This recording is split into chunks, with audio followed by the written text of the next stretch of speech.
Hello everyone, can you hear me? Yes, sir.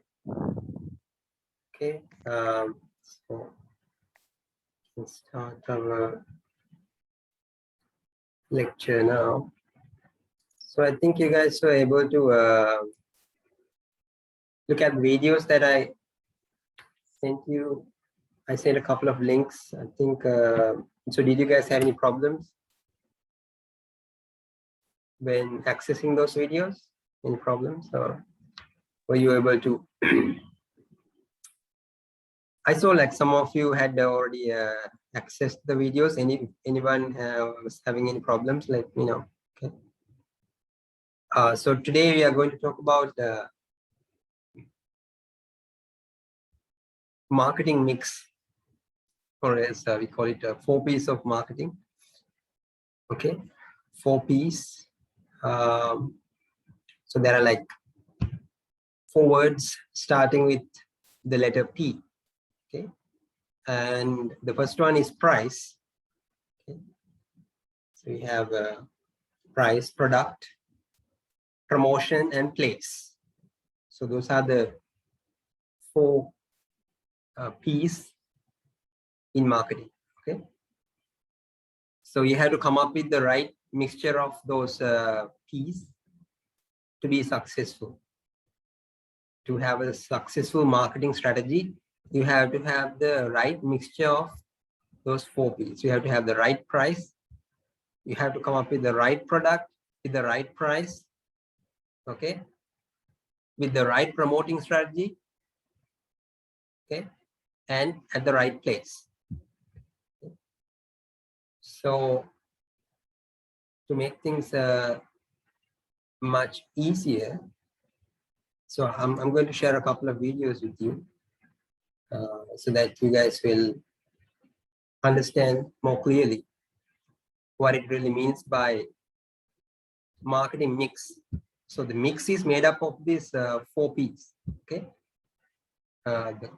what are the 4 P's? Price, product, promotion, and place. Okay. So place is also sometimes replaced by the word distribution. So you have the right distribution strategies. Promotion refers to the advertisements, like you can have a large advertising campaign for your product. And we are going to start with price. Price is a very important P of those 4 P's, because in Sri Lanka most of the time people get attracted towards or get away from the products based on the price of the product, right? So if it is so that is the first thing we check: can we afford it or not? Okay, so it's very important to set the right price to your product. Okay. So let's have a look at, so I'm going to start sharing my screen. Okay.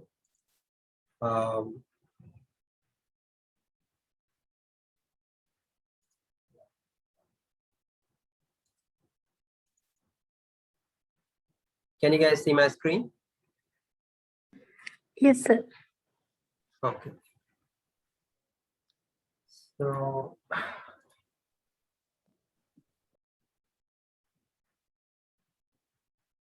okay, so we have yeah, we will watch this video, so you will have much better understanding. So I'm going to share the voice with you as well. Okay.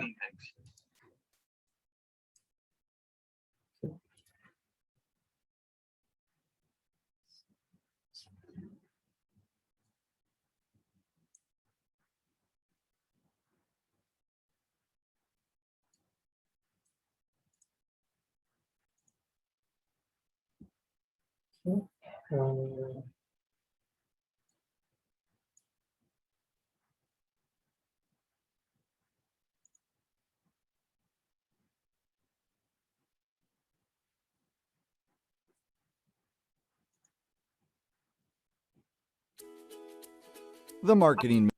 Can you guys hear the sound? Yes, sir, we can hear. Okay. Just increase the sound a little bit.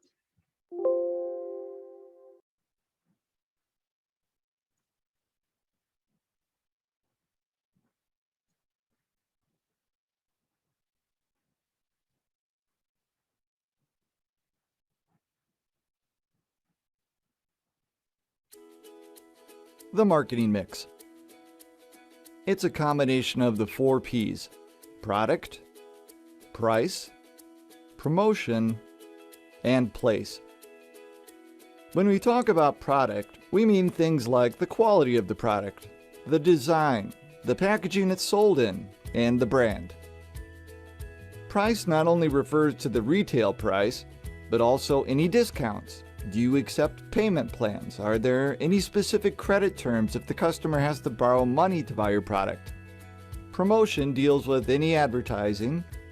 Personal selling. Are there salespeople? Public relations, emails, anything that gets the word out. Place. Do you have a retail location or a storefront? Do you deliver? Can the product be downloaded? Basically, all distribution methods. Let's say you want to sell hamburgers. Great, but first you need to know your target market. Who are you going to sell hamburgers to? Well, hello there. Your target market will affect your 4 P's. In this case, you'll want a very high-end hamburger. Consider a product that features truffles, which are super expensive stinky mushrooms. Oh, that sounds delightful. You're going to have to charge a lot because your cost will be high. $25.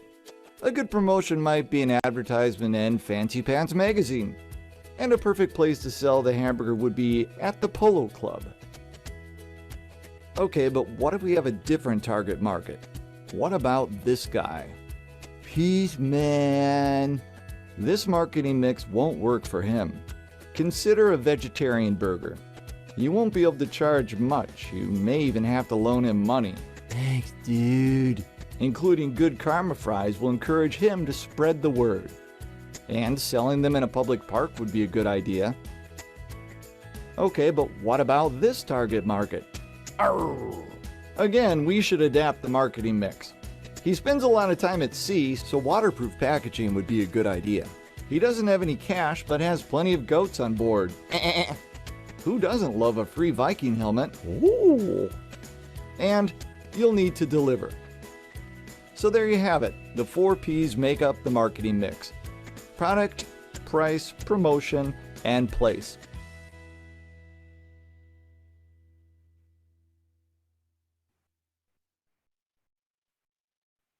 So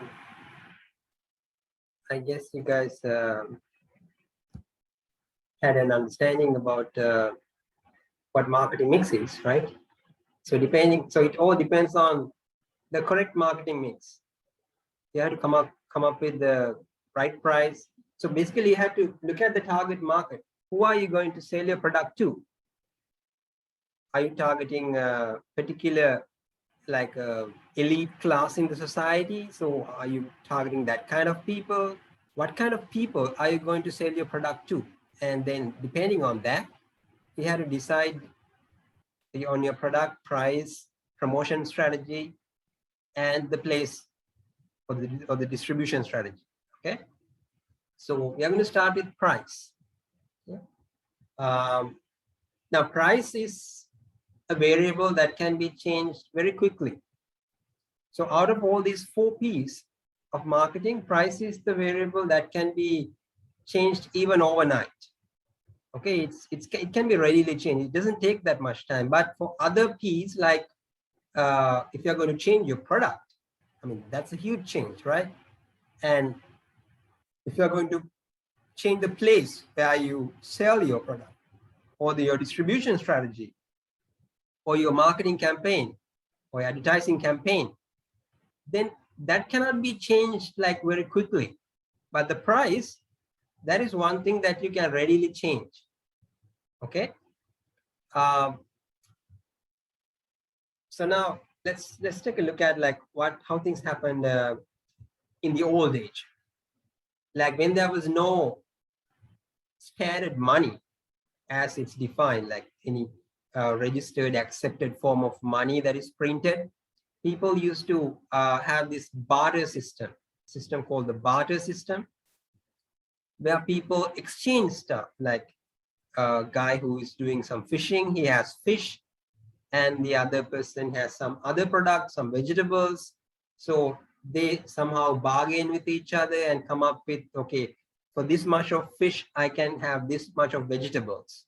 So that kind of exchanging system. There is no money involved because the concept of money has not been created yet.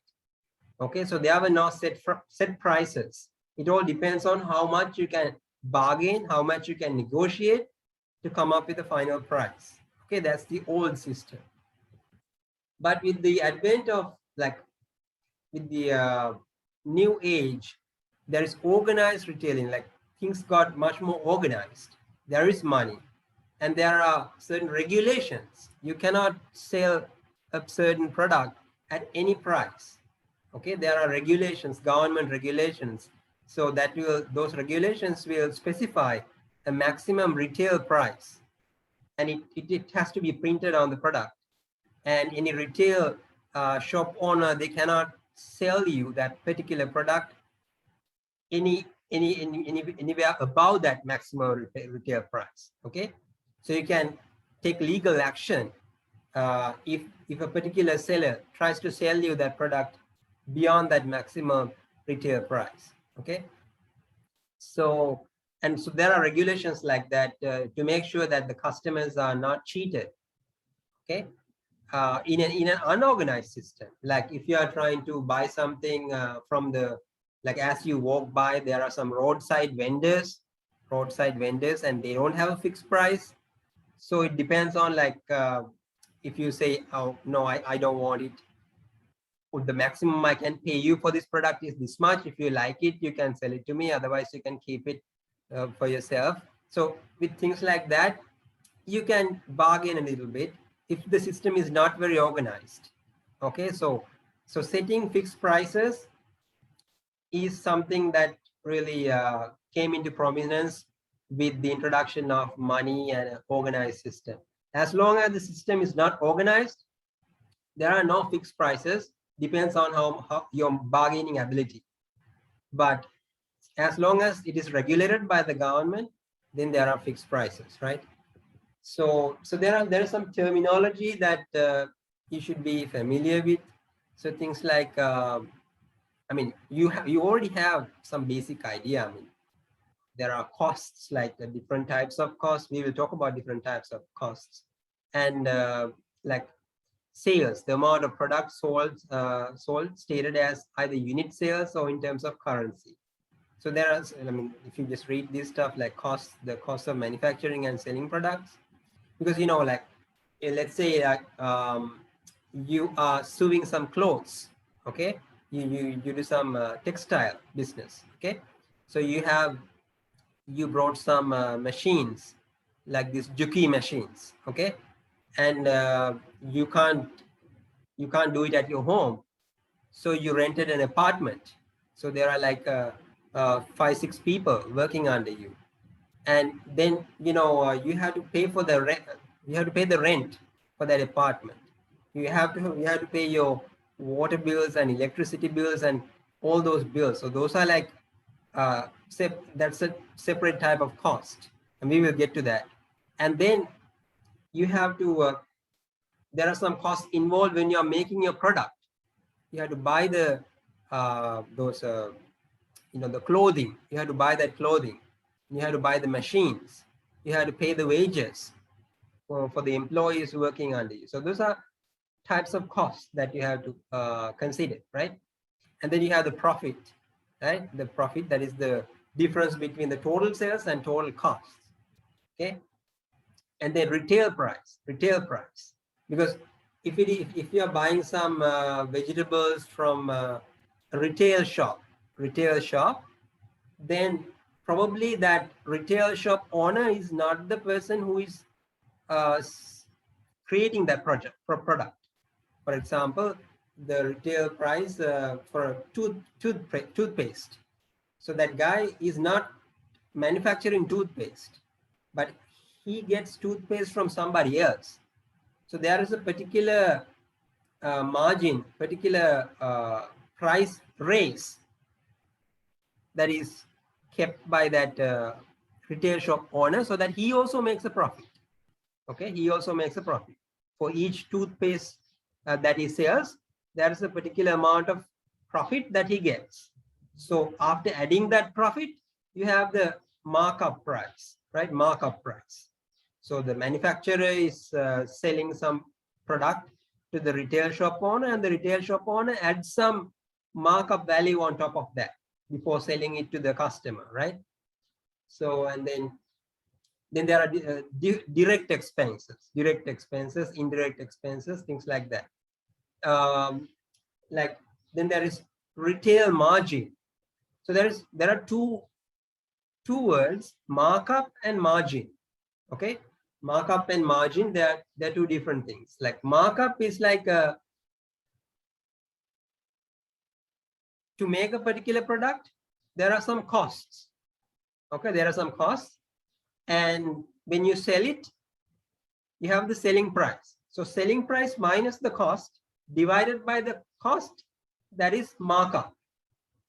So in this case, like I'll give you an example. So I'll just write this up on Notepad. Okay, so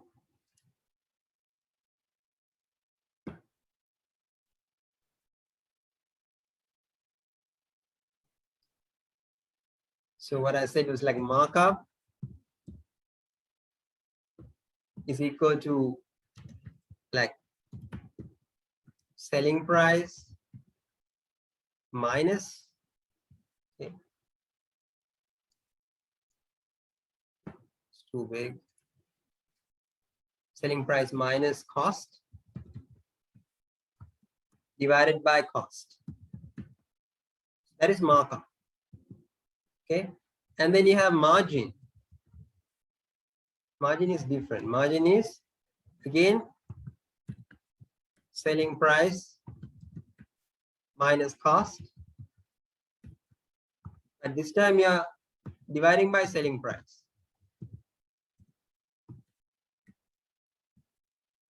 Okay, so it's like this. Now, I think you can, I mean, you can write it down, but this is being recorded, so it should be okay. So look at this thing, like retailer margin, the percentage of profit made when an item is sold.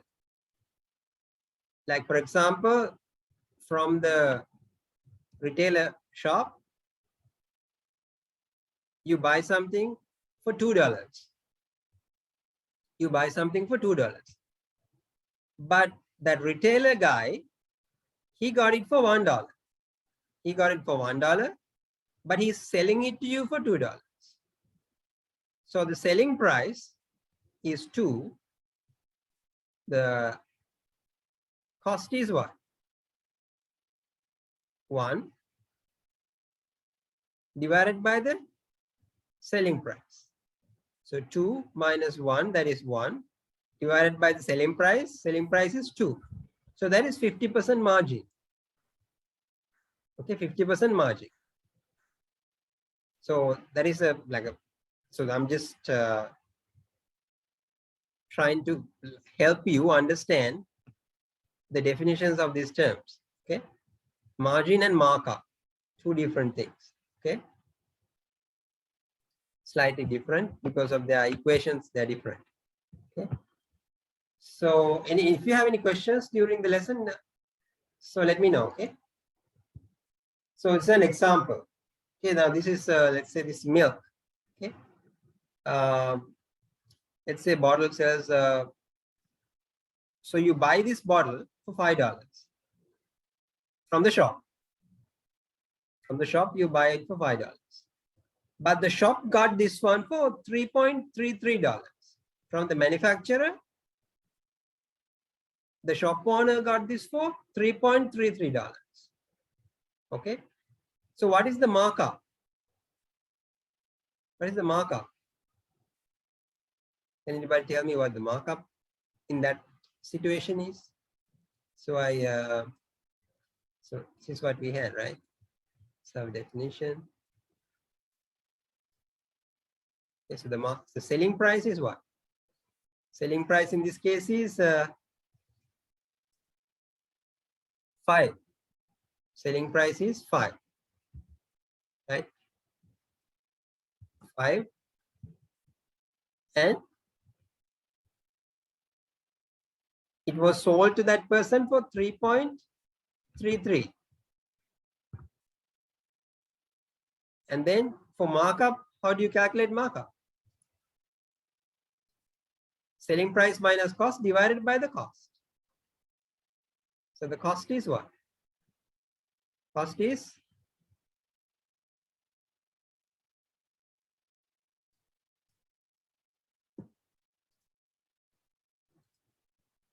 yeah. So you have already done the calculation. Yeah, that's correct.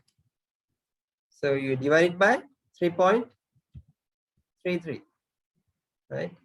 So you get something like this. Okay. So that's even, so that's like 50%, almost 50%, right? So that's a simple calculation. So you need to know like these simple concepts that are quite easy to understand. But if you don't understand, just let me know. I mean, we are just doing it for the first time, right? So it's okay. It's okay not to understand. Okay. So what about, so that is for the retail shop owner. For the retail shop owner, he's keeping like 50% markup. When he's selling it to you for $5, he's keeping 50% markup. So what about the manufacturer? So the manufacturer sold it to this retail guy for 3.33. But for him to manufacture this bottle of milk, how much did it cost him actually? So here it says, in this case, the cost of goods is roughly 60% of their sales price. That is $2. That means to build this product directly, $2 was spent. Okay. And then like to build this bottle and everything, $2 direct expenses to sell the bottle. So he has created the product, but then to sell it, you can't keep it inside your factory, right? So you have to go outside, you have to distribute it among the retail shops, you have to do some promotion. For all that, another $0.83 per bottle. So $2 to manufacture it and another 0.83 for other distribution, like all that. So altogether $2.83. $2.83, that was the total cost for manufacturer. So he sold it for $3.33. He sold it for $3.33. So what is his profit margin? Profit margin is, again, profit margin is this one. Selling price minus cost divided by selling price. So he sold it for 3.33. The total cost is 2.83. So 3.33 minus 2.83 divided by what? 3.33. So how much is that?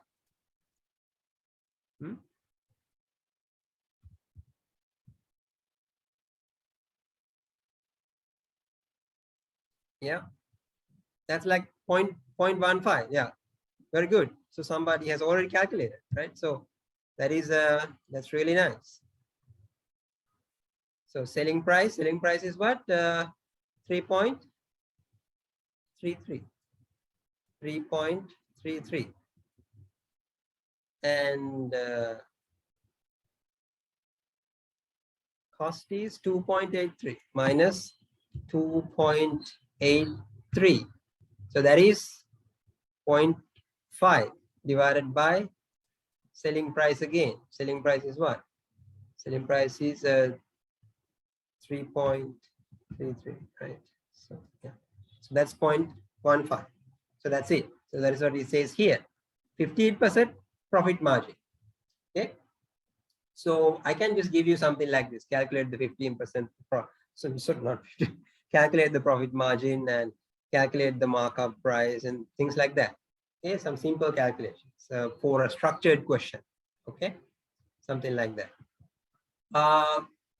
So once a company develops a new product, it needs to fix the price. Yeah, definitely. And a company may also need to price the product.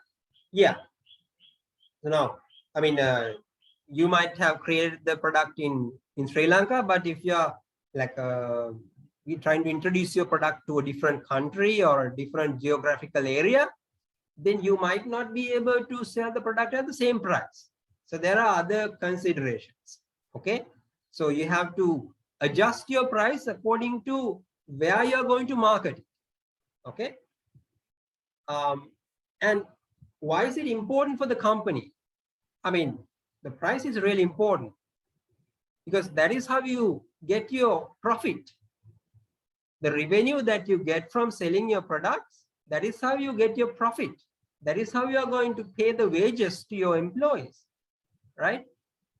And you cannot keep on making the same product over and over again. Your product has to evolve. So you have to do some R&D, some research and development. You have to improve the quality of your product with time, right? So in order to do that, you have to do some research, and that also needs some money. Where does it come from? From the profit, and that is from the price. So price is really important, not only to pay the costs, the fixed costs, the wages for your employees, also for research and development, so many activities, right? And if you set up a price that is too high, that will quickly bring down the demand for the product.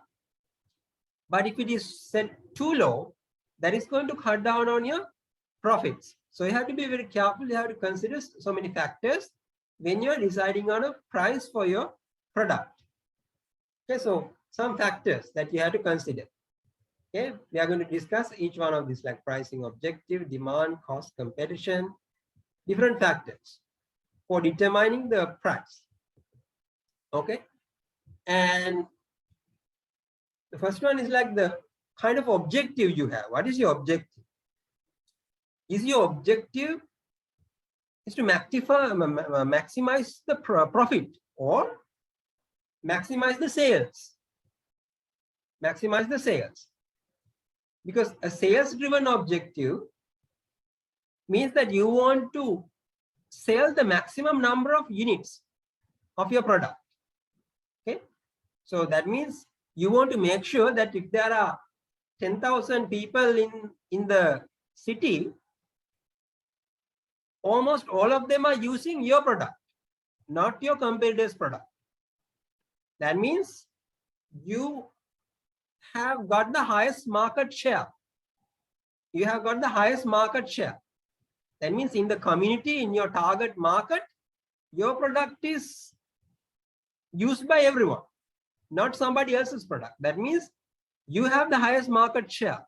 Almost 100% of the people in the market, or then they are using your product. But if your product is only used by 5% of the people, then your market share is very low. When you have a sales-driven objective, your point is to increase the market share, to make sure that many people, as much as possible, they are using your product, not your competitor's product. Like for large companies like Apple, Microsoft, Google, market share is very important for them. They want to make sure like they're competing with each other. Apple wants to make sure that many people are using Apple products. Google wants to, or Microsoft wants to make sure that people are using their products. So it is about maximizing the sales. Okay. And since these companies are financially stable, they can even reduce the prices for a considerable amount of time to make sure that many people are buying their products, because they have been in the market for so long now that they can even reduce the price for a period of time. It will not make it go bankrupt, okay, because they are stable. So you can drop the prices a little bit for some time to make sure that many people are going to buy your product, thereby increasing the market share. And that is done if you have a sales-driven objective. You want to maximize the number of units of your product that you sell. Okay. Then, like many brands often sell set sales driven objectives when they are relatively young. So this, like, if you are coming with a new product, if you are new to the market, okay, if you are a new player in the market, you just came up with a new food product, okay, then you cannot just start with a very high price unless you have the evidence to convince people that paying that much of money to buy your product is really worth it. If you cannot do that, most of the time when a new player comes to the market, they don't have enough evidence, okay, to back up their product. So they usually start with a lower price. They usually start with a promotion or a discount, okay, discount scheme, so that to make sure that many people are using their product. Because first they have to start using them. They have to start using the product. Then they only get to know that your product is superior than the other products.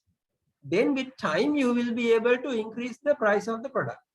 So this sales driven objective is usually practiced by new brands, okay, when they're relatively young or still in a growth phase, okay, not like well seasoned players like Apple, Microsoft, Google. They can bring down the prices to eliminate competition and things like that. But if you are a new player coming to the market, then most probably you will have a sales driven objective to maximize the number of sales. You sell at a reduced price, okay. So you want to make sure that you are reaching a higher possible audience as you can, okay. So increase in the profits is going to be your secondary phase.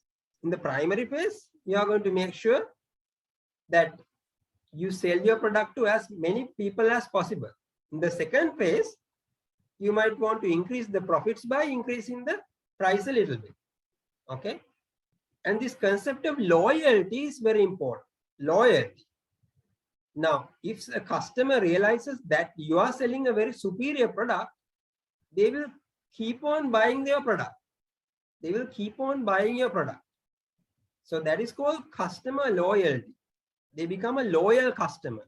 They are not going for anybody else's product.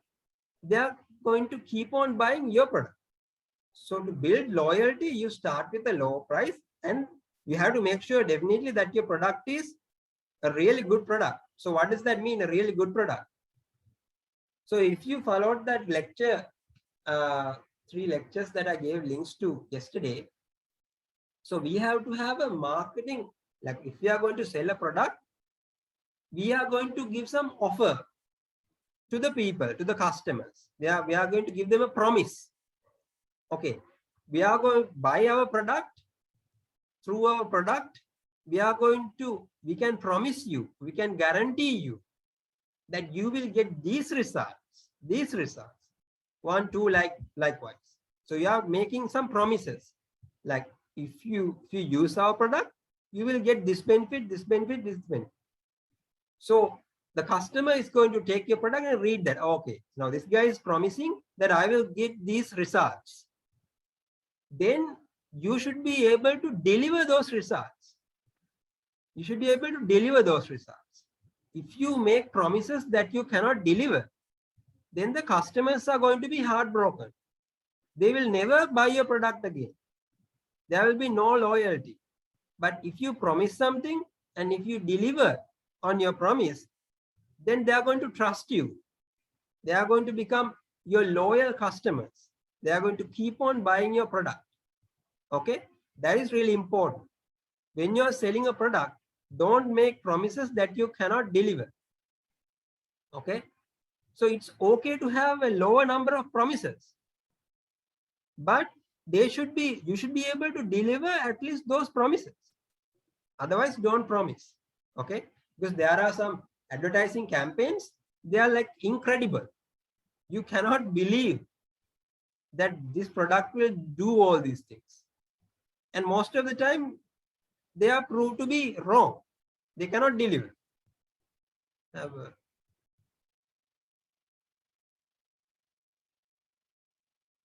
Will not it be a problem from competitors? So there is a problem when we reduce the price as a new player. Will not it be a problem from competitors? So, I mean, your competitors cannot legally do anything to you. I mean, in Sri Lanka, there might be some problems because the law enforcing authorities are not very quick. But let's say like globally, okay, they cannot do anything. So you are a new player. You start with a low price. Start with a low price just to make sure that your customers are they are going to buy your product. Because most of the time in Sri Lanka, they are going to look at the price. They are going to compare the prices. They are going to go to a shop and they tell you, we will go around and check and come back to you. But when they are doing that investigation, if they find a lower price, they will probably go ahead with that one.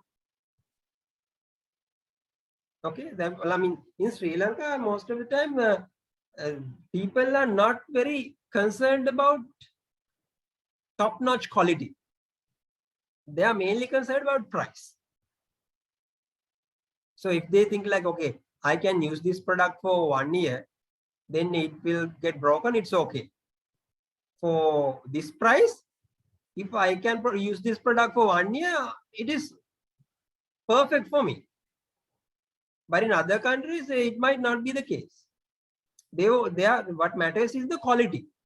They are willing to pay a higher price because of the quality of the product. But here in Sri Lanka, it is a different scenario. People always go for the lower prices. So in that case, starting with a lower price is the right way to go about it. Then they will start buying your product. So you deliver on your promises. They will be your loyal customers. And legally, other competitors cannot do anything. So day by day, you are going to build your empire.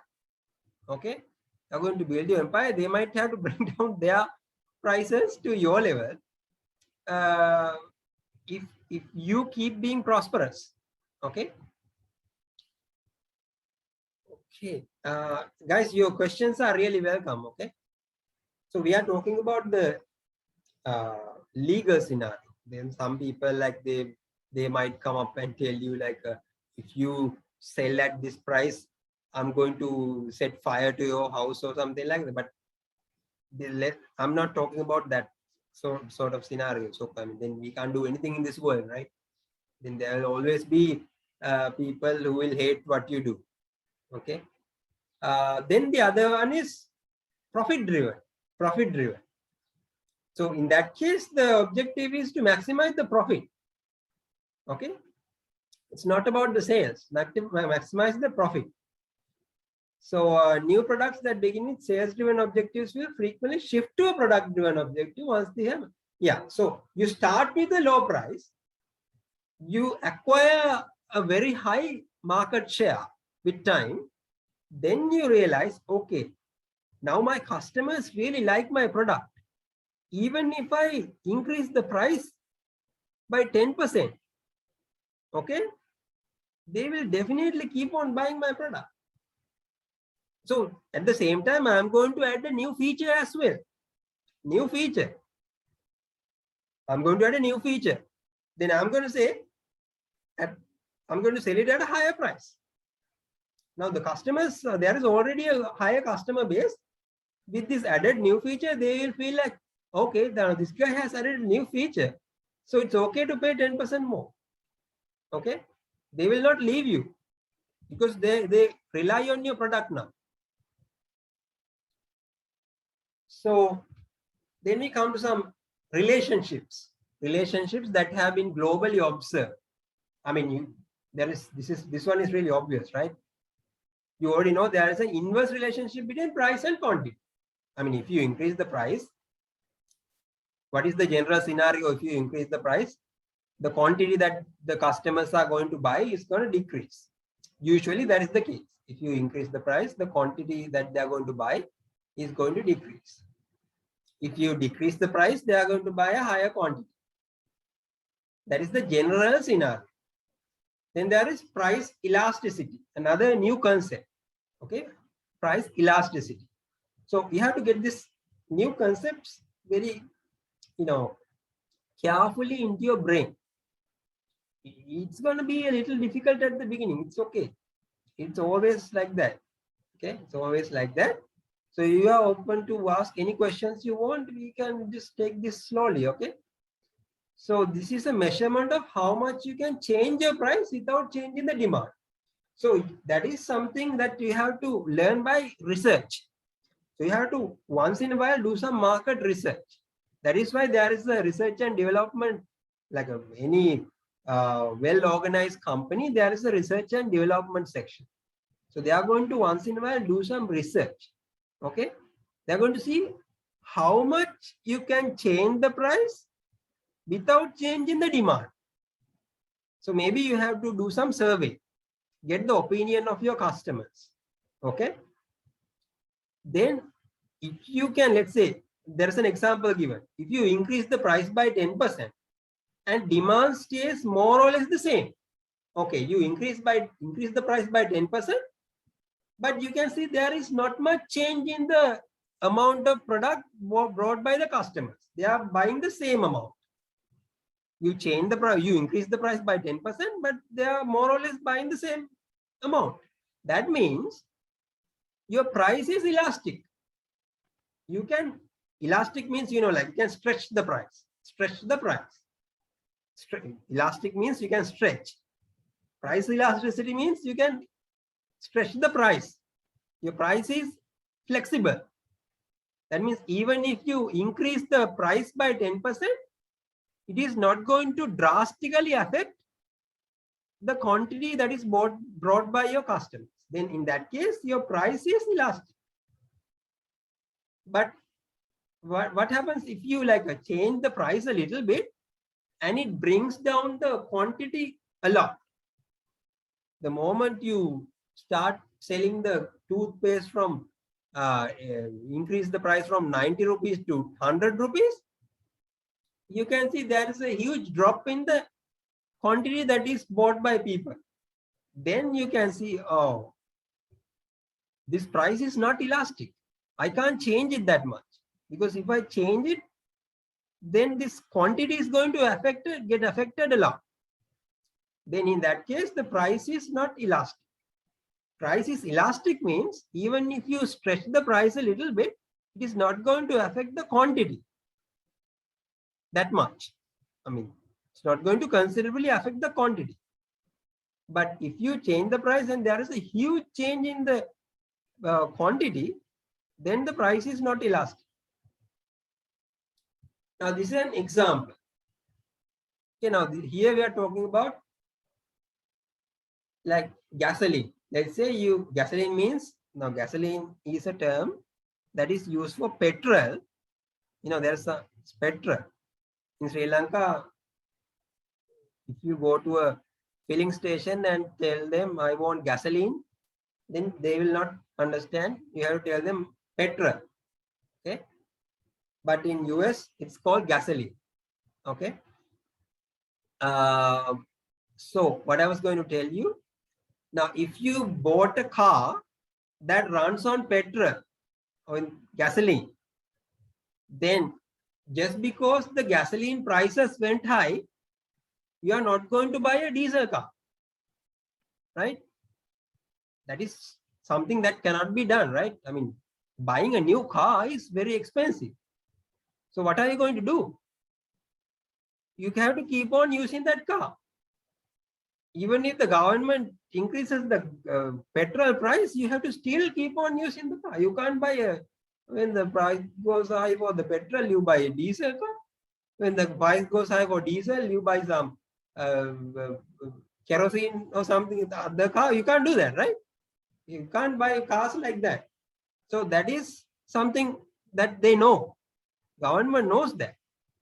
The demand is not that sensitive to a change in price, right? That means even if you increase the price a lot, the quantity is going to more or less stay the same because there is no other option.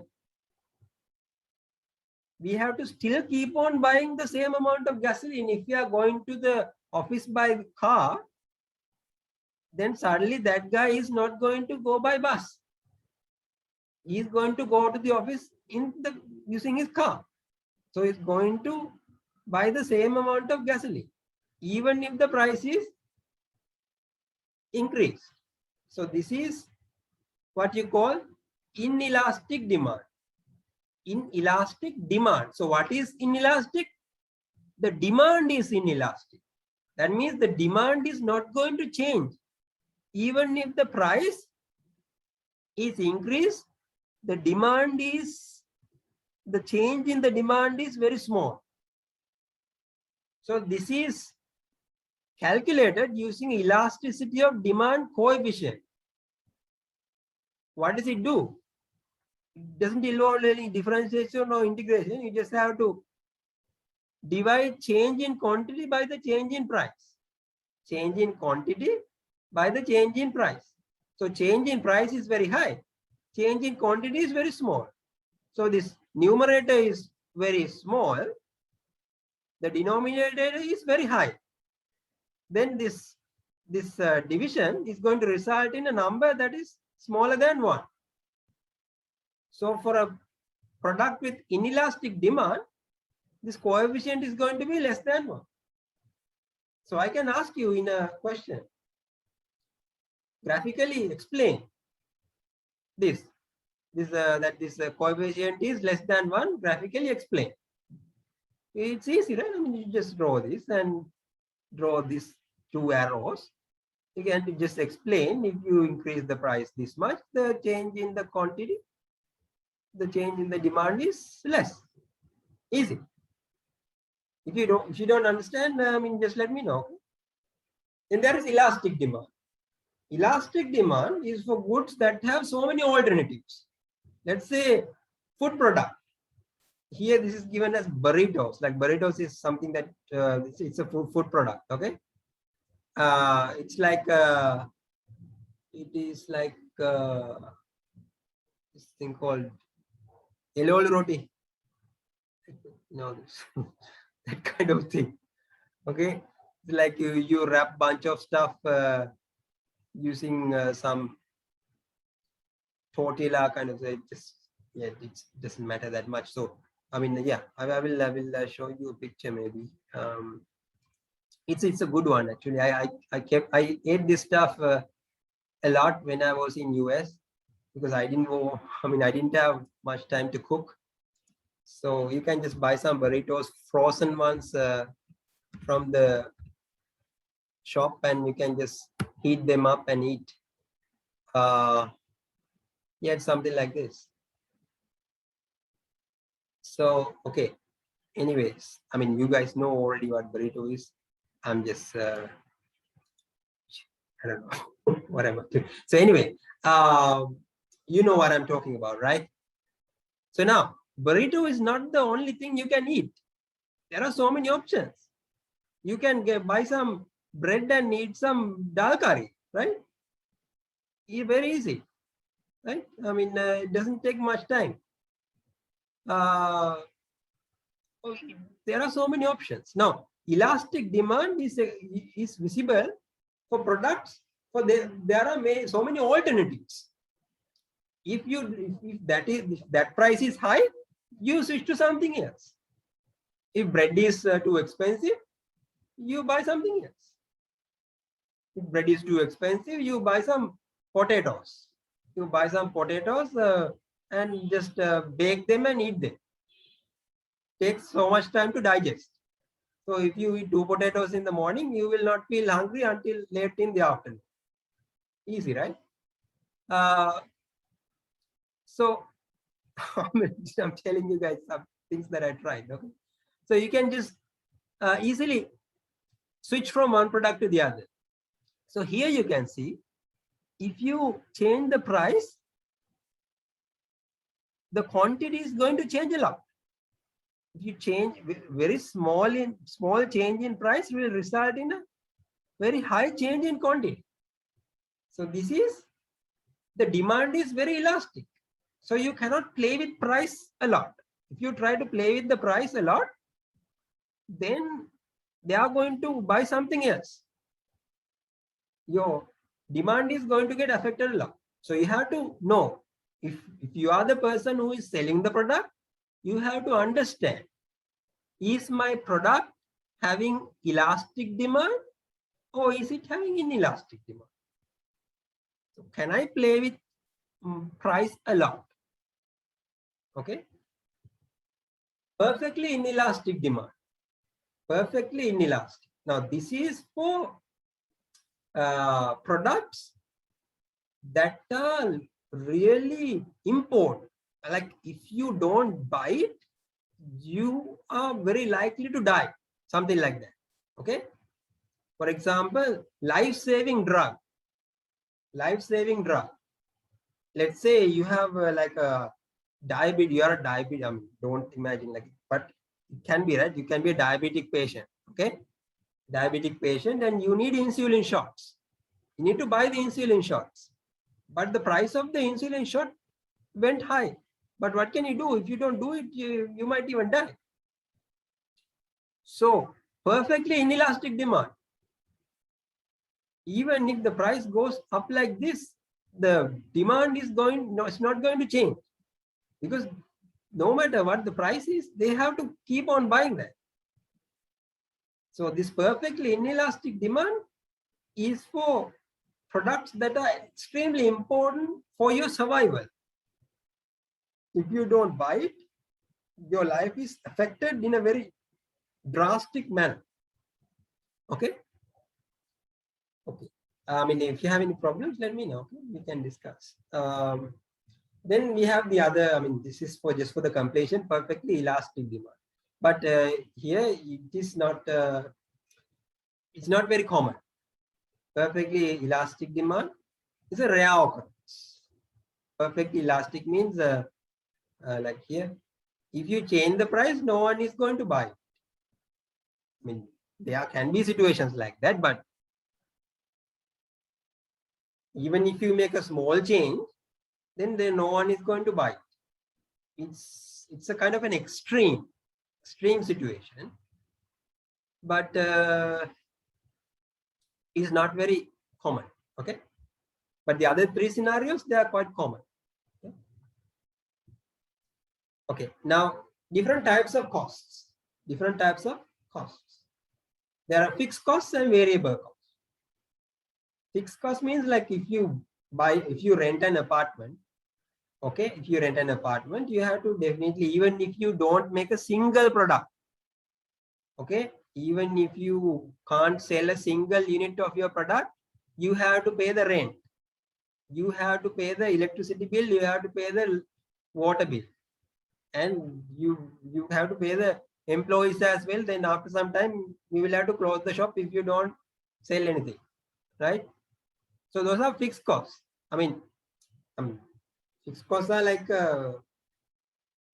you understand what I'm saying, like monthly bills, regardless of how many units, how many actually the employees salary, it is not fixed cost actually, but the things that are out of your control, things like this electricity, rent and things like that, they are fixed. Okay, they are fixed because they are not under your control. You can't talk to your landlord and say, I didn't sell anything, so I can't pay this much rent to this. Then he will ask you to go home, go somewhere else. Okay, variable cost, and now that is going to vary. Variable cost. So what does that mean? It is going to vary with the amount of product that you sell. These costs will vary with the amount of product that you sell. Okay, vary directly with the level of production. How much you produce. For example, each smartphone or tablet produced by Samsung involves the cost of computer chips. Now, if you make, let's say you are making smartphones, and the smartphones, if you are making smartphones, you need chips, you need integrated circuits, you need so many, this wires and plastic packaging and all that stuff. So if you are making one font, you need only less amount. But if you are making 1,000 fonts, you need more of these chips and wires and plastic packaging and all that. So that means with the number of units that you produce, these costs are going to vary. Okay, so those are the variable costs. Okay, so there are fixed costs that do not depend on the amount of your production, and there are variable costs that depend on your production. Okay, and the total cost is the summation of fixed cost plus the variable cost. Okay. Okay, so management wants to charge a price. Yeah, so this will define the minimum and the maximum. Management wants to charge a price that will at least cover the total production. I mean, if you add this up, this one and this one, and if your price cannot cover fixed cost plus the variable cost, then you have a problem. That means you are not earning a profit. You're going negative.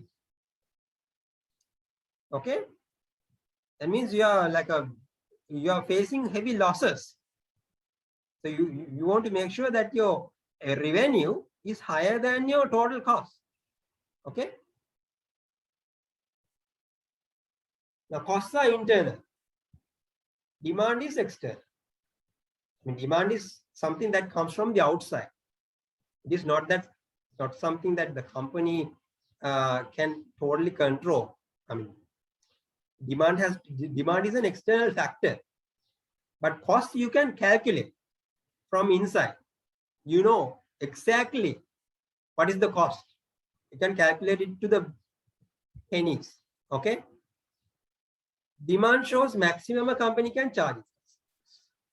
Now that is a very important fact. Okay. Let's say you make a product. You make a product and it only costs you $5. It only costs you 500 rupees. Okay. Or 1,000 rupees. It only costs you 1,000 rupees. But you know that this product is extremely important for the people.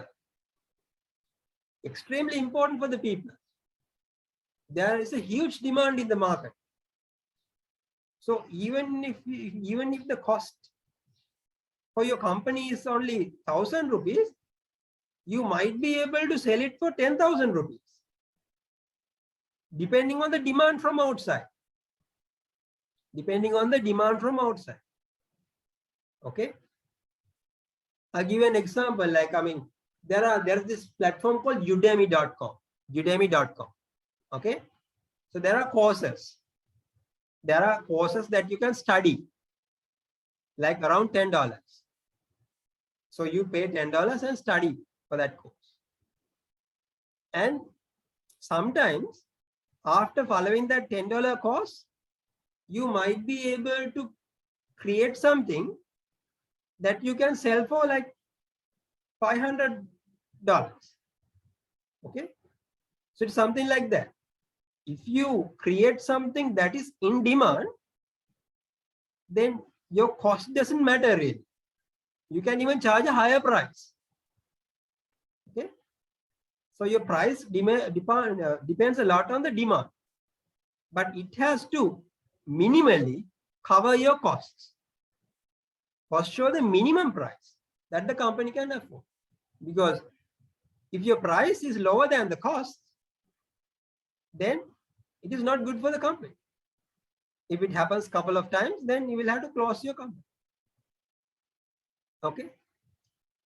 So demand, having an idea about the demand is really important when deciding the price.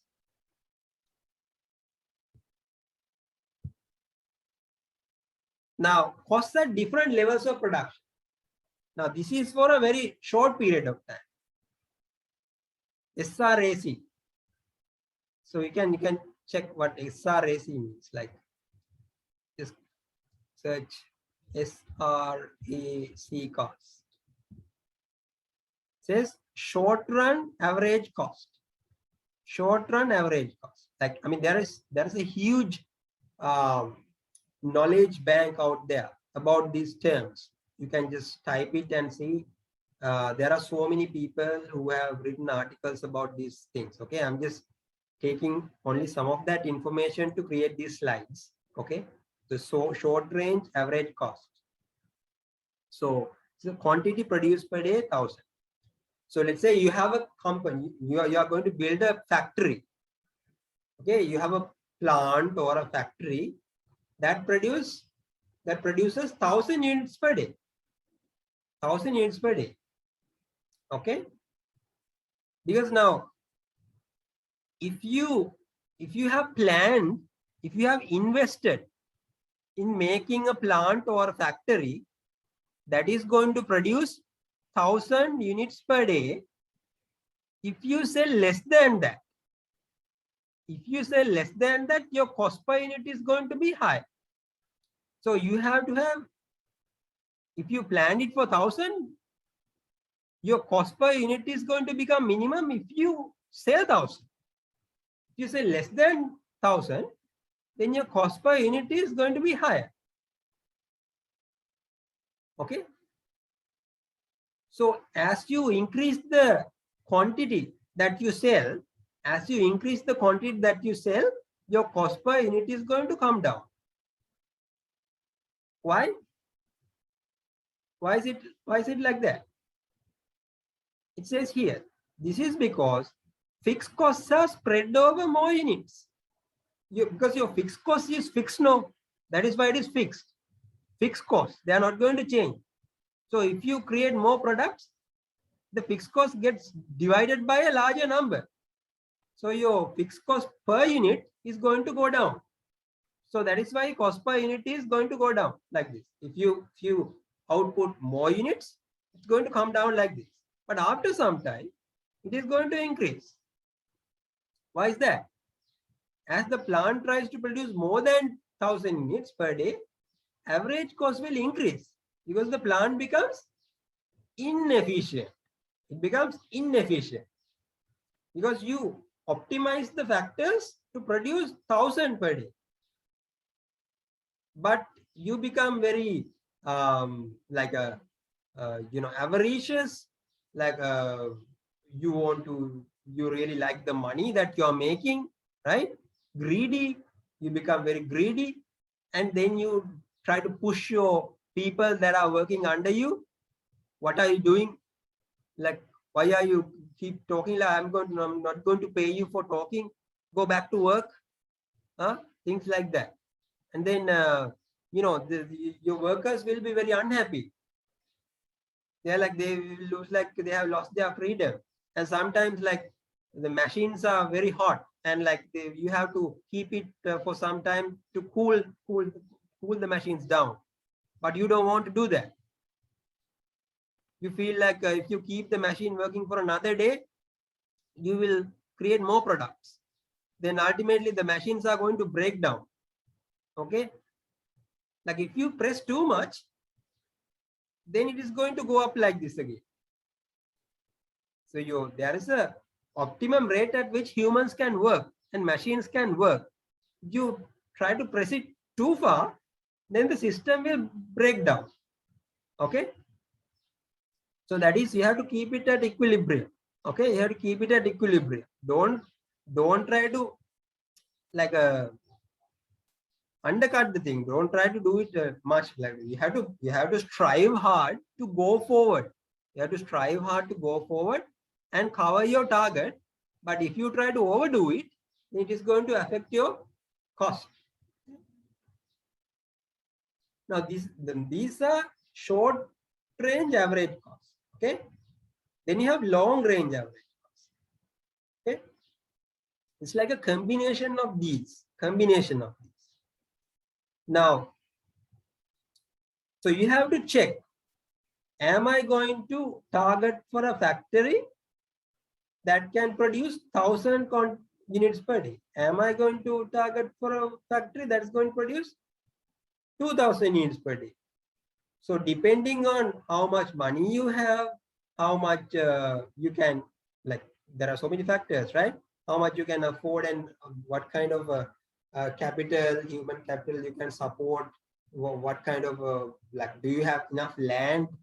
you have enough space for a factory like this, depending on so many factors and the government taxes and all that, you have to come up with a decision.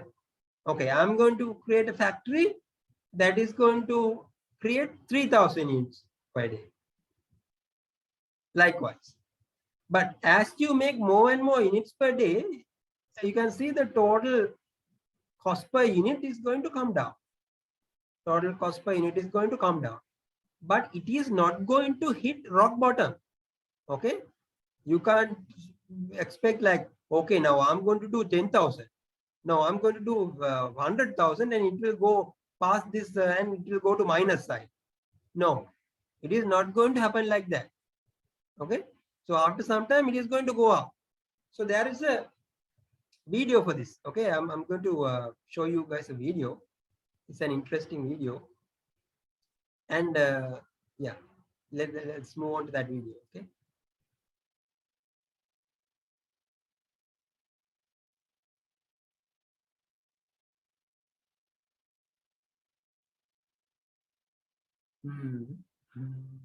That is the video.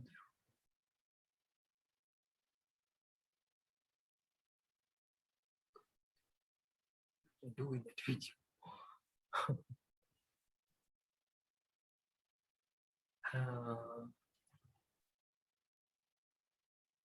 Okay, just give me a minute. I'll find it. Okay, just give me a minute.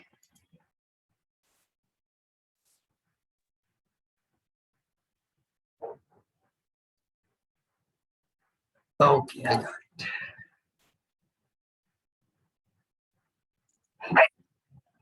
Okay.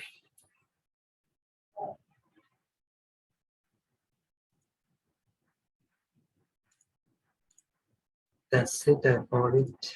Let's get back. Can you guys see my screen?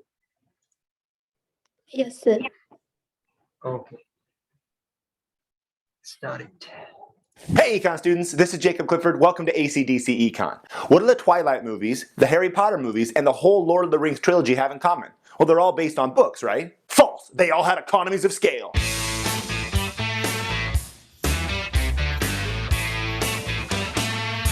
Before we jump into it, keep in mind that economists differentiate between the short run and the long run. In the short run, at least one input or resource in the production process is fixed. I made a video about it, check it out. In this video, I'm going to talk about production in the long run, when all resources are variable. Let's start by looking at what happens to output as a company adds more and more resources. If a firm were to double its inputs, there's only three possible things that could happen to their output. Their output could more than double, it could double, or it could less than double. That's the idea of returns to scale. If output more than doubles, then a firm is experiencing increasing returns to scale because getting bigger is better. This happens because they can use mass production techniques that smaller firms can't. Now, if the output doubles, then that company has constant returns to scale. So they've kind of maxed out on the gains of getting bigger. And if that output less than doubles, then they're experiencing decreasing returns to scale and they're just too big. So returns. Okay, I'm getting a. Oh, okay, captions. Oh, I'm sorry. Okay, let's. Do you want me to restart it? I can. Yeah, I think it's probably best. Oh,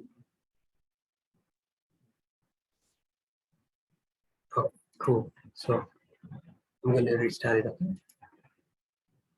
Movies, the Harry Potter movies, and the whole Lord of the Rings trilogy have in common? Well, they're all based on books, right? False! They all had economies of scale.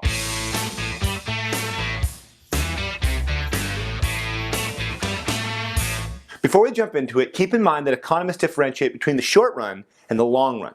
In the short run, at least one input or resource in the production process is fixed. I made a video about it, check it out. In this video, I'm going to talk about production in the long run, when all resources are variable. Let's start by looking at what happens to output as a company adds more and more resources. If a firm were to double its inputs, there's only three possible things that could happen to their output. Their output could more than double, it could double, or it could less than double. That's the idea of returns to scale. If output more than doubles, then a firm is experiencing increasing returns to scale because getting bigger is better. This happens because they can use mass production techniques that smaller firms can't. Now, if the output doubles, then that company has constant returns to scale. So they've kind of maxed out on the gains of getting bigger. And if that output less than doubles, then they're experiencing decreasing returns to scale and they're just too big. So returns to scale show what happened to production in the long run, but what happens to costs? Well, have you ever seen the TV show How It's Made? It shows how companies produce stuff, and it's absolutely fascinating. Think of two bread companies, with one producing bread like this, and the other one producing bread like this. Now, here's the question. Which one of these two companies has higher costs? Obviously this one. That's millions of dollars of equipment they're using to produce the bread. So their total costs of producing are way higher. But what about their average cost of producing each loaf of bread? It's way lower. And that's the idea of economies of scale. The long run average costs fall as more output is produced. Economies of scale is the idea that getting bigger is cheaper. It happens because of increasing returns to scale and other cost-saving measures. Companies that are producing at a larger scale can afford super productive machines and also buy resources in bulk. Again, the total cost might be a lot higher, but the average cost is lower. And that brings us back to those movies. Several of the Twilight and Harry Potter movies and all the Lord of the Rings movies were shot at the same time. The total cost of producing 3 movies is a lot more expensive than just producing one, but if you produce them all at the same time, the average cost is going to fall. When they made the Lord of the Rings, they didn't have to ship their cast and crew to New Zealand over and over and over again. So producing multiple movies all at once meant that they had economies of scale. But often costs don't keep falling and falling in the long run. Like production, they often level off, and this is called constant returns to scale. So when you're producing bread, there's just no way to get your cost below a certain amount per loaf. And eventually it's possible for the average cost to start going up as more is produced. And that's called diseconomies of scale. In that situation, a company becomes so big and is producing so much that they have to hire extra managers and they have to add a cafeteria to their factory, so their average costs start going up. Bonus round! Now you might be thinking that a firm wants to produce where they have the lowest long-run average cost, but it's not that simple. The amount a firm should produce doesn't just look at costs. It also looks at consumer demand. I mean, think of your local pizza restaurant. The goal isn't to minimize their costs, make as much pizza as possible. Their goal is to maximize profit. Think about it. They could have advanced pizza making robots that do all the work, but they don't sell enough pizza to make it worth it. The point is, concepts like economies of scale are ideas that help producers make decisions. They don't tell producers exactly how much to make, because in real life, one size doesn't fit all. Thanks for watching. Until next time. Hey, thanks for watching my econ videos. Please like and leave a comment. If you want to learn more about the cost of production, click right here. If you want to learn more about economics by looking at movies, click right here. Also, please make sure to subscribe. Subscribing. Okay, guys. Yeah. So I think you guys have some ideas. Do you have any questions we can discuss? Did you guys get the idea? Like, if you just by going bigger and bigger, it doesn't mean that the curve is going to come down indefinitely. At some point, you're going to have too many workers working under you, too many machines. Like, there is a maximum that you can handle successfully. After that, it's going to all become inefficient. Too much paperwork, too many people to deal with, too many human resources problems. Okay? So it is not going to come down indefinitely. Okay, that's the idea. In the long run, it is going to be a combination of these curves, and it is going to behave in this fashion.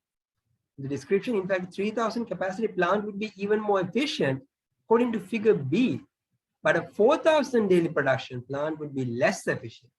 Too many workers to manage, too much paperwork, etc. Okay, I think you get the idea. If anybody has any questions, I'd be happy to answer. Okay. So, guys, do you guys feel like I don't know? Let's see. Do we have like another 45 minutes? I can give you guys like a 3-minute break. Okay. I'll give you like a 5-minute break. So it's 2:47. You can take a break like up to 2:52. If you can go through, oh no, you can't go through the slides, right? Concepts that, yeah, in the meantime, I will upload these slides.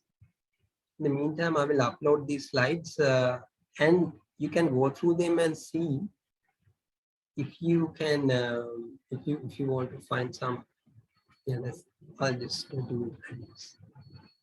By the time I upload this stuff, it will probably take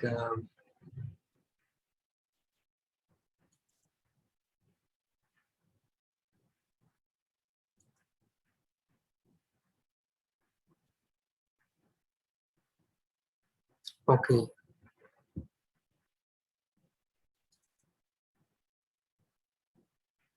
Yeah. I'm going to upload both today's slides and yesterday's slides.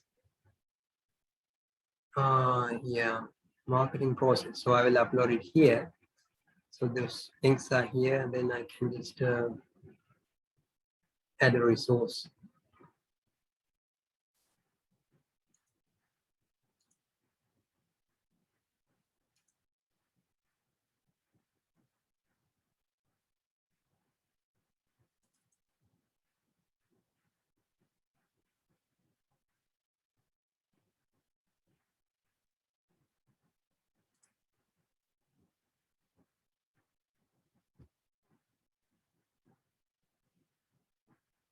So guys, we will continue at 2:52. Okay, I mean, in the meantime, I will try to upload this thing if I can find it.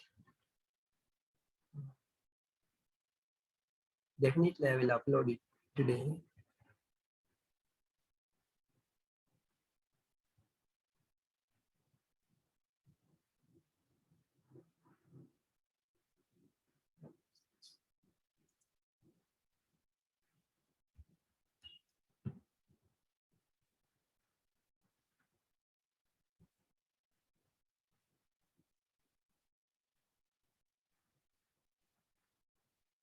Oh, yeah.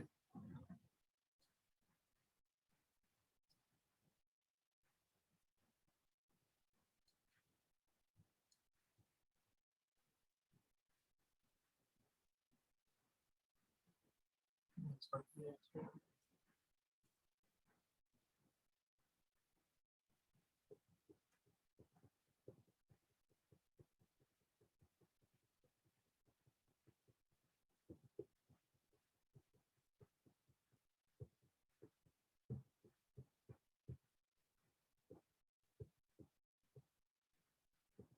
So yeah, that's it.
Okay, so you guys should have both slideshows now.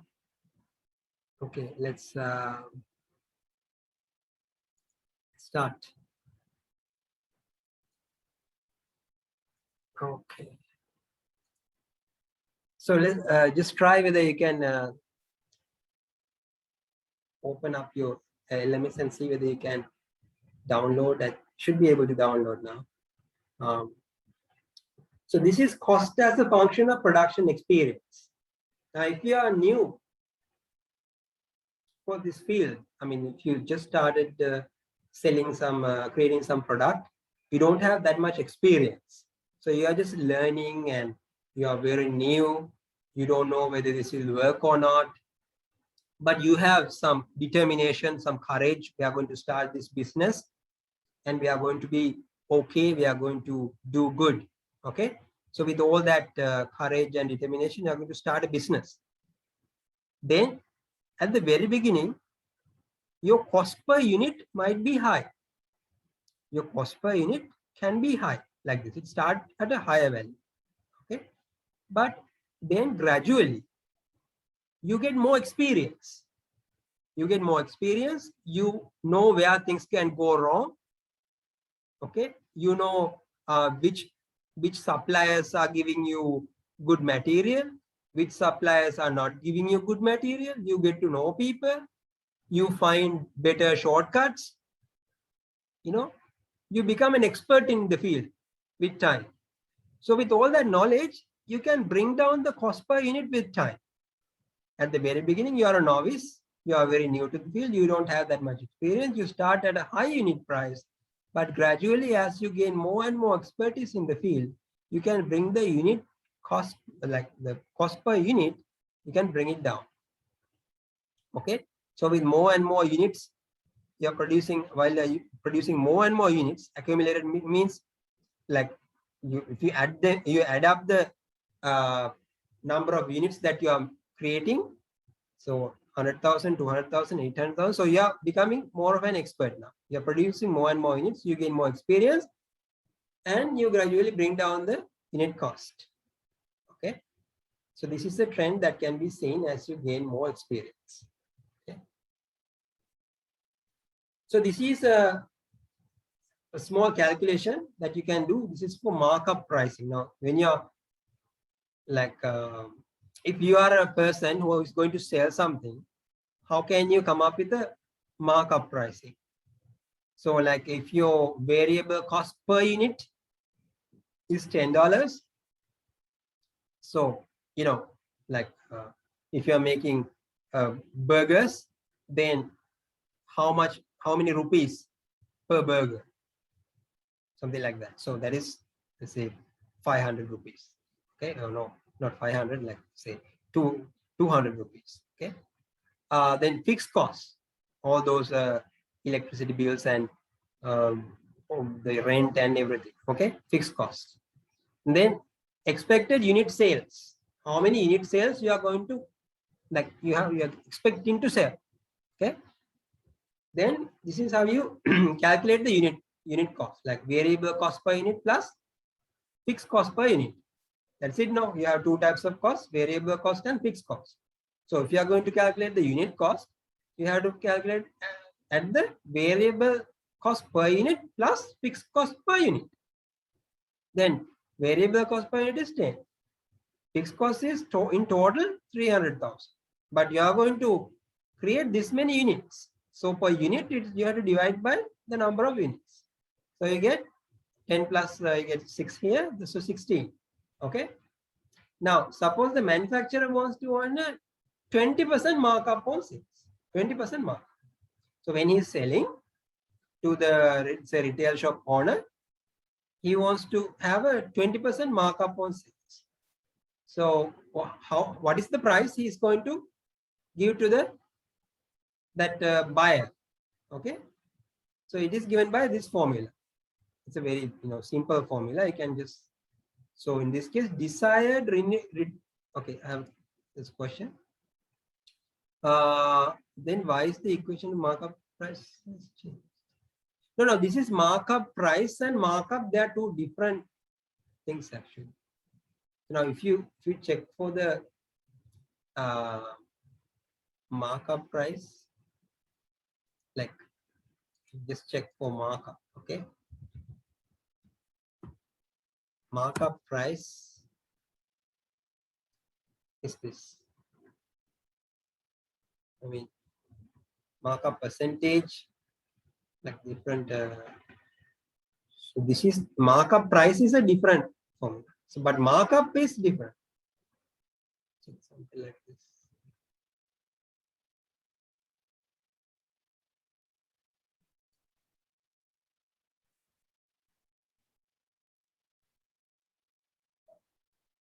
So this is, I mean, this is an example that you can follow with this, just like the one that we are going to solve now. But this is the one that we talked about earlier, markup. See, sales price minus cost divided by cost. So just do some reading on this. You will understand what is the difference in these formulas. There are very small changes. Just apply the two formulas and do the same calculation and compare the different answers that you get. So do some like little bit of reading, and then you will easily understand the. So in this single page, you get both definitions for both of these types of formulas that I'm going to use, then descriptions, then you can understand. And then it is even giving you solved examples.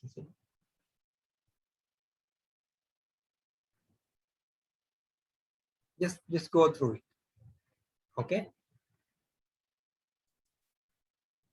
So this is a question that I gave last time in the Excel.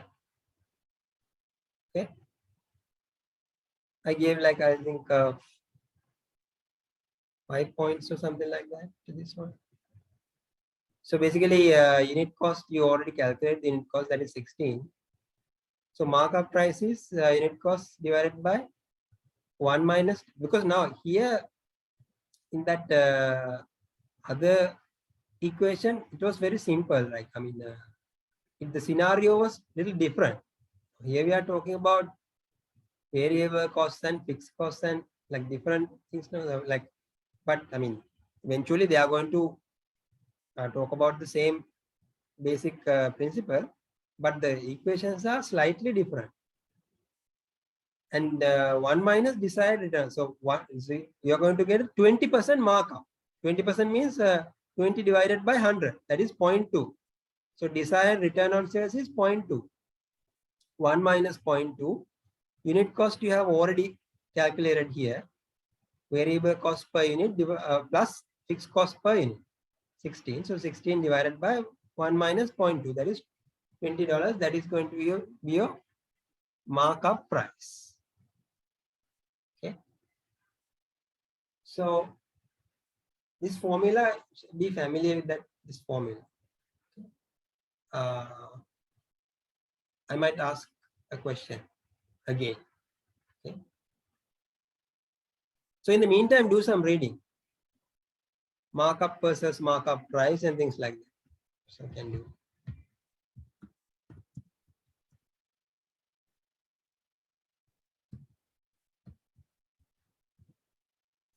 See, there are different types of markups. Okay.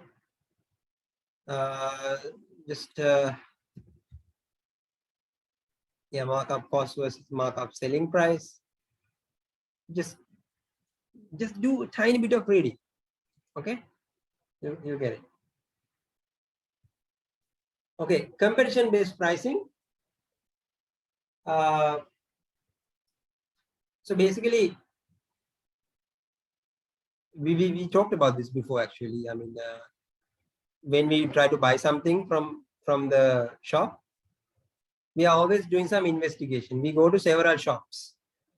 We are not going to buy it from the very first shop that we meet. We ask for the price, we keep that in mind, and then we go to another shop. we do some, a survey. We do some survey. And then we sort of weigh out the pros and cons in our mind. We might not be going to the lowest price. We might even make a compromise on the quality. Okay, so that is something that is invariably happening in our brain. But we have to make sure that we know what our competitors' prices are. If the competitor is selling at 100 rupees, we can't be selling at 250. Just because we say that our product is higher quality, people are most probably not going to buy from us if our product is almost two times, like even more than 2 times higher in cost. Okay, so you have to be aware about your competitors' pricing. So do some survey. When you go to a market, if you are going to sell something, you have to do some survey. Okay, at which price are you selling? At which price is this guy selling? So you are going to be entering that market. So do some survey and find out what is the price? What is the price? And then make up your mind, come up with a price for your product. Okay, so competitor-based pricing. Okay, so no matter what price the company charges, high, low, or in between, the company must be certain to give customers superior value for that price. That is what is important at the end of the day. So price is not just a number. Price always tells us about the promises that you are going to deliver. That is it. Like there are movies sometimes. Movies, you have some really famous actors in a movie. Okay, these actors have previously acted in some really famous movies before. So there is a new movie.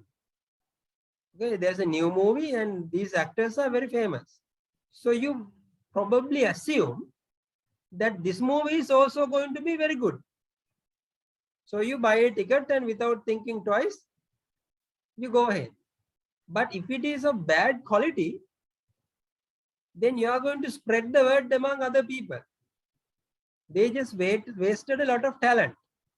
They used the very best cast, so many good actors, but the script is really bad. Don't go and watch that movie. It's a waste of time.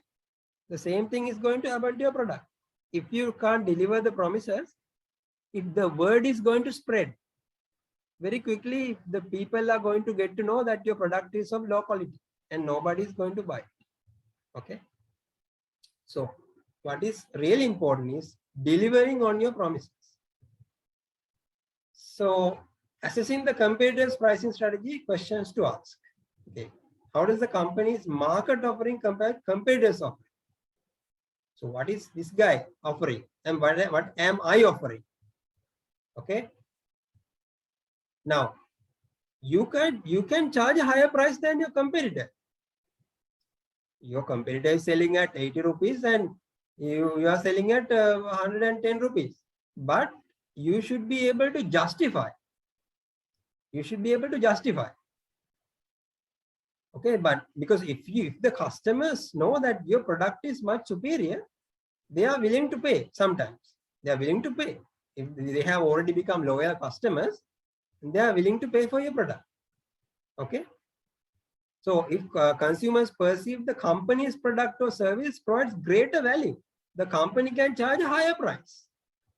If consumers perceive less value relative to competing products, the company must either charge a lower price or change the customer's perceptions. So you have two options. If you know that your product is like there is a general perception in the market that Chinese products, like the Chinese phones and things like that, they are not very good quality. Okay. Even with many features, we are not ready to give a lot of money for a Chinese phone. That is something we don't know. I mean, if it is South Korean, then we might. This Samsung is South Korean phone. We might pay for that. But Chinese phone probably will. But because why? Why is that? That is the general perception. We know that this there is a general belief among people. It might be correct, might be wrong. There is a general belief that the Chinese products are not very good quality products. So in that case, they cannot have a very high price. They cannot assign a very high price. But if you can successfully convince the people that although I sell 30 rupees higher than the other next door guy, my product is like this. You are going to have all these benefits. Then you should be able to convince the customer. Why? My product is worth that much. How will it benefit you? Should be able to convince. Okay. If the company faces a host of smaller competitors charging high prices relative to the value they deliver, it might charge lower prices to drive weaker components from the market. That is something that is happening very frequently. Okay. So there are like a host of smaller competitors. But they are new to the market. They are new players. So they are not financially very stable. This is very famous strategy. Then you are financially stable. You are suddenly going to drop your prices for some time. These new companies, then they will not be able to sell their products.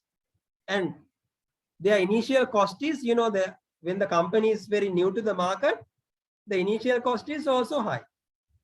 So they cannot keep on selling at for example, $6 for a long time.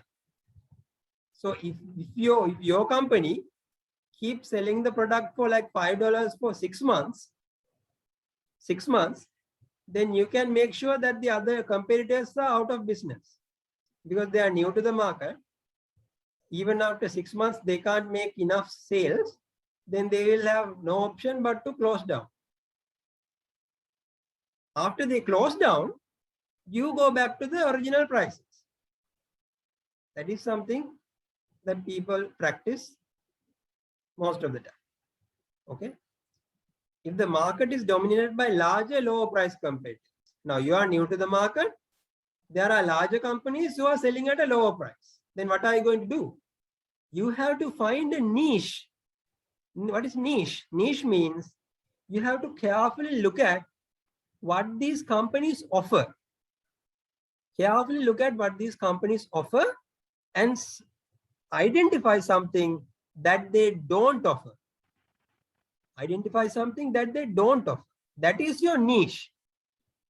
That is your niche. That is something not offered by those companies. So you have to be very careful to identify that particular niche. Then you are going to focus on that. You are going to have expertise on that. You are going to deliver that specific product that is going to address that niche. Okay, so there is a company selling vans. There is a company selling motorcycles, but there is no company selling cars. So you start selling cars. I'm just giving you an example. So you have to find your own niche, something that is not catered for by the other companies. Then you start making that product. Okay, that is how you enter the market.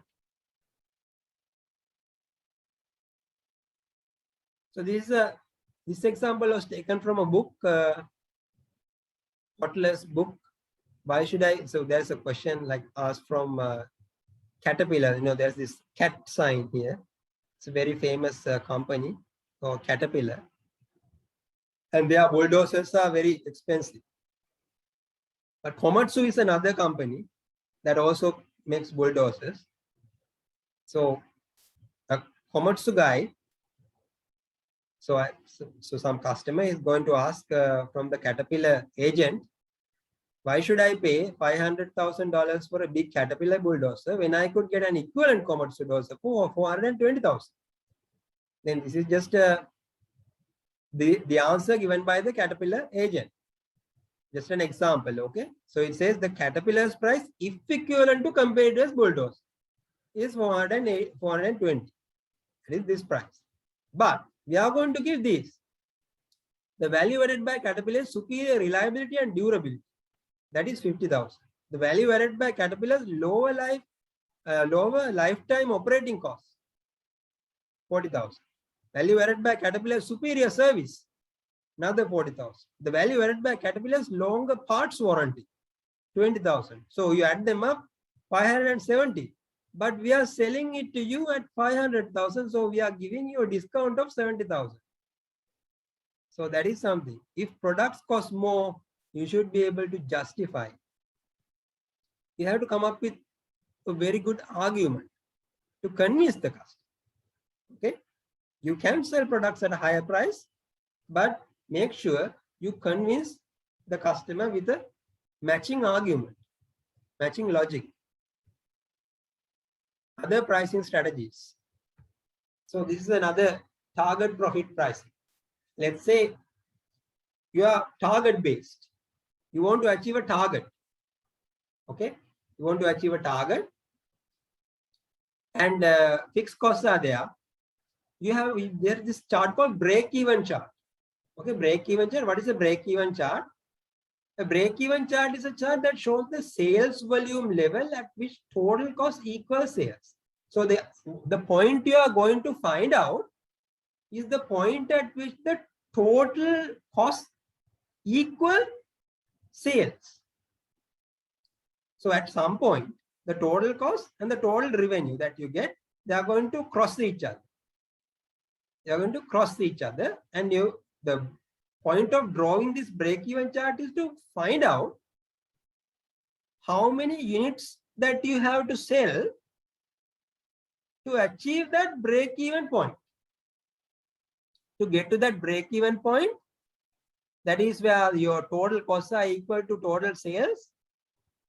How many units do you have to sell? Here it says 30,000. You have to sell 30,000. At which price? $20.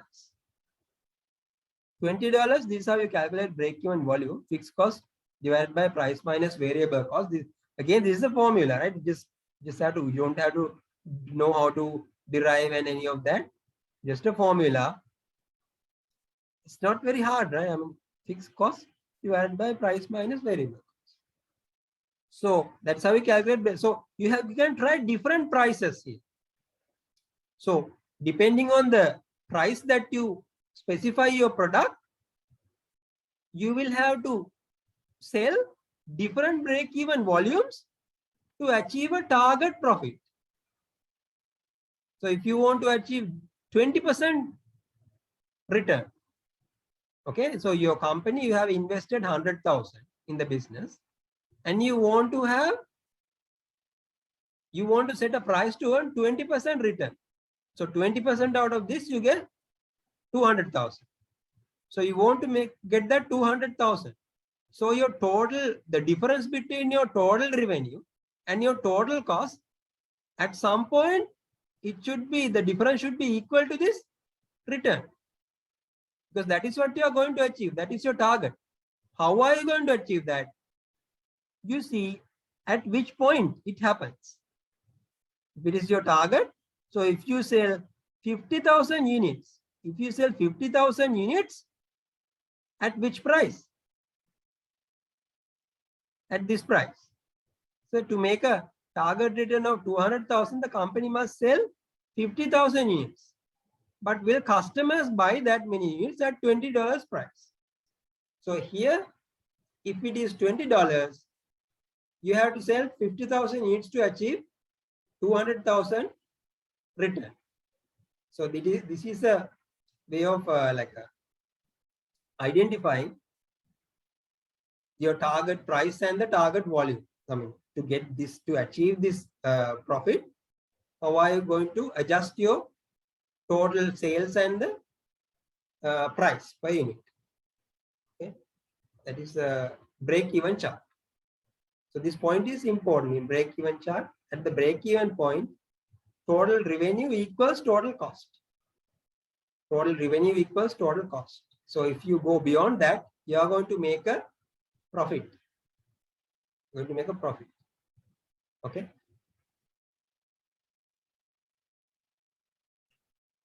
So do you guys understand? I mean, if you have any question, just let me know. Okay?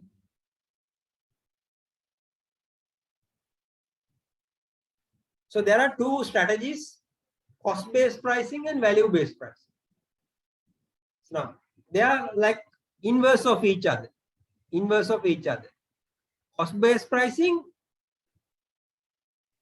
you design a product. First you design the product. First you design the product, then you create the product, you calculate the cost and everything. So depending on the cost and the profit that you want to make, you set a price. Now you have the product, you have this price and everything. Now you are going to convince the customer to buy your product. Convince the customer to buy your product. So that is cost-based price. You first start by designing the product and then calculating the cost, and then going from product to the buyer. Product to the buyer. Then you have value-based pricing, a very important concept. Value-based pricing. You do some survey.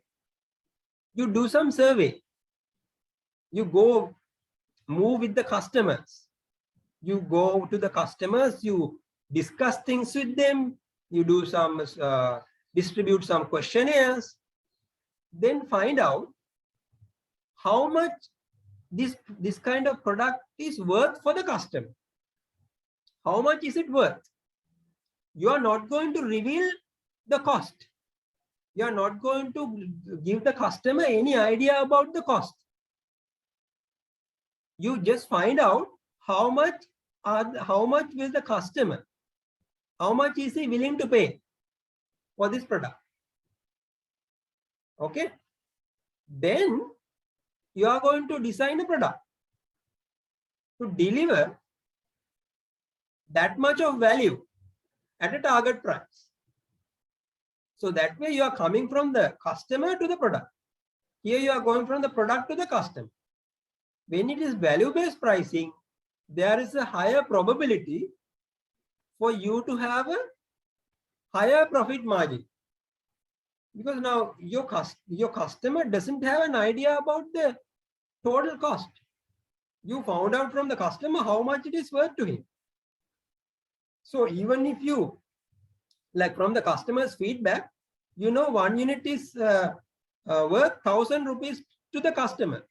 But when you actually make that product with all the specifications that the customer needs, it only costs you maybe 200 rupees. But since you know that it is worth 1,000 rupees to the customer and it can deliver all the features that the customer needs, you can straight away sell it at 900 or 1,000 rupees because you have done your survey, you know how much it is worth. But here you have a doubt. You created the product, but now you don't know whether the customer will buy it or not. Is it really worth that much to the customer? So you have to convince the customer. So these are two like opposite ways of pricing: cost-based pricing and value-based pricing. Okay. So for example, if you are creating logos for companies, there is a person who is coming to you and he's telling you like, I'm going to start a very new business, and this is not a very big one. I need a logo. So you are a graphic designing company or something like that. So let's say the total capital of that person who is new to the business is, let's say 1 million. Okay, 1 million. So then by your very attractive logo, it is going to increase the profits by, let's say, 10%. it is going to increase the profit by 10%. So how much will it be worth to him? The total capital is going to be like 1 million. So it is going to increase that value by 10%. That is 1.1 million. 1.1 million. So by introducing that logo, you contributed to 0.1 million. 0.1 million. So you know that. But that means you cannot demand a higher price than that. If it is only going to add 0.1 million worth to his company, your logo, then you cannot sell that logo to the person for 0.2 million. But because you cannot justify your price. You can probably sell it to like 25,000. Okay, 25,000. That is like less than 0.1 million. But if it is a much larger company, with like 10 million capital, again, if it is only going to add like 10% value to the company, but this time that 10% is going to be how much? 1 million. Because 10% from 10 million, it's 1 million. Then you can charge a higher price. But you have to convince, okay, my logo is going to give you this features. It is going to contribute to your company by this way, and this way. Therefore, this is the price. But you have to first convince, and like you have to do some survey to convince that customer how it is going to add value to his business. That is value based. Then you can charge higher. Okay. That is the value based pricing. For example, now this is an example. Some luxurious brands of watches. This brand Patek Philippe. If you just Google like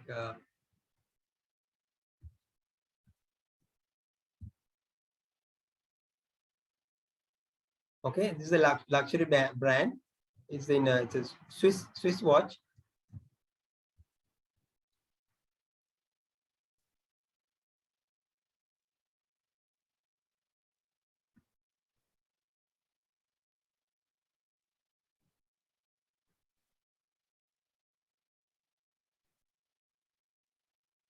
I think the internet connection is like, you see, it's going to be quite expensive. Okay, I mean, it's quite expensive. So, but it's going to do the same basic thing, right? Just read the time. But sometimes it's like given from one generation to the other generation. Like, you know, like there are some ads in the TV, like the son is getting married to this girl. Then the mother is saying, okay, this has been, I have protected this. My mom gave it to me and I'm going to give it. Something like that. It's like some, you know, they are going to, it goes from one generation to the other. Parampara, parampara, something like that. Okay. So that's like so much, so much meaningless stuff in their head. Okay. So people can capitalize on that. They can just make use of that and sell the customers this kind of watch. It's a luxurious watch, 20,000 to 500,000. Okay, so that is what you call value-based pricing. Value, in this case, perceived value. Perceived means sometimes the customers in their brain, they think it is okay to pay this much of money. It is just a watch. A Casio watch, you can just buy it for 2,000 rupees. Okay, but it will read the same time. But sometimes when you hear the brand name, people get all fired up and they think, oh, okay, I'm going to buy this. I'm going to give it to my son who is going to give it to his son, like that. So that is perceived value. Okay, so getting an idea about the perceived value of customers is really important. It is not the value of the product, it is the value the customer think it is. The real value of the product might be something else. I mean, real value means the cost of the product.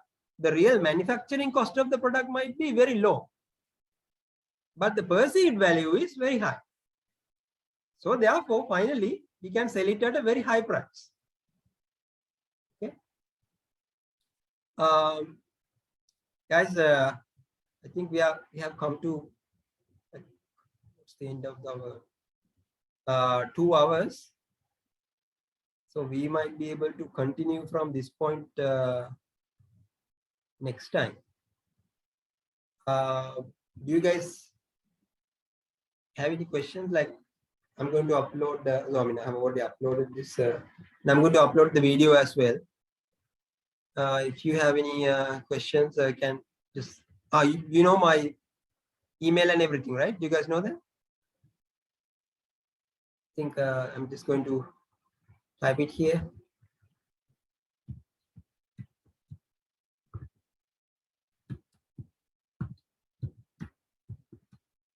Okay. So if you have any questions, you can email me. Okay. This is for everyone. Everyone. Okay. Okay then, guys. I think yeah, we have come to the end of our meeting today. So go through the slides and everything. Enjoy the rest of the day. You guys have a lovely evening. Okay. Thank you very much. Thank you, sir. You guys are welcome.